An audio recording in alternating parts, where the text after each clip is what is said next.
One of the things I have been thinking about a lot lately is how people experience the divine or the sacred in the everyday. You know, we live in a world that is unenchanted or disenchanted.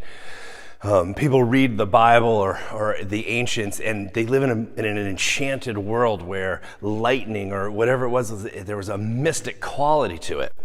But we live in a technological age, and it has deeply affected our spirituality and our understanding of religious experience. And so my question is, how do you experience the divine? And so for the last couple of weeks, last 12 weeks actually, I've been having different people come to this table every week and walk us through a Wednesday. Just tell us what a week looks like.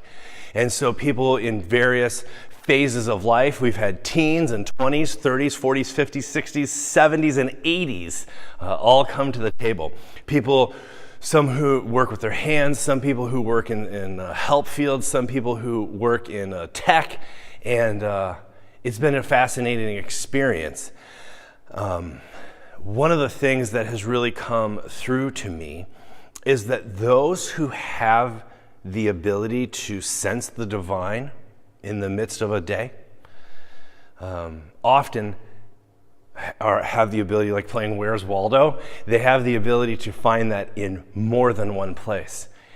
And for those who that is a very difficult task, or it's very abstract, or maybe because their worldview has changed or something, they don't sense the divine. They don't sense the transcendent or the sacred in a day. They can't find it almost anywhere, including at church, or the places where it really should, you would think, be evident. It seems to be one of those places where the rich get richer and the poor get poorer, and that breaks my heart. There's something I don't like about that.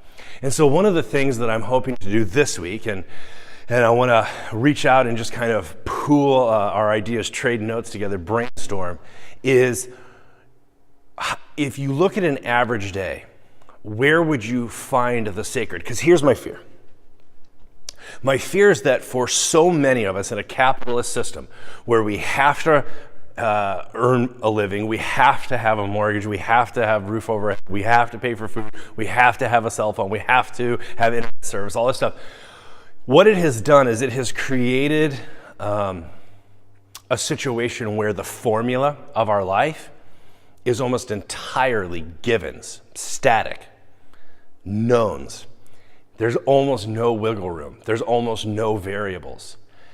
And so when we want to make a change, like maybe we're in a different phase of life, or maybe we have kids, or maybe our kids move on and then we're empty nesters, or we get divorced, or we lose our job, or we move parts of the country, or whatever it is, we go through an illness, and we have a desire to make some change in our life. We don't know what are the variables. Do I get up earlier? Do I stay up later? Do I spend less on food? But then what about the ethics? Or if I care about the ethics, do I spend more on food? But then where does that come from? And do I have to work more?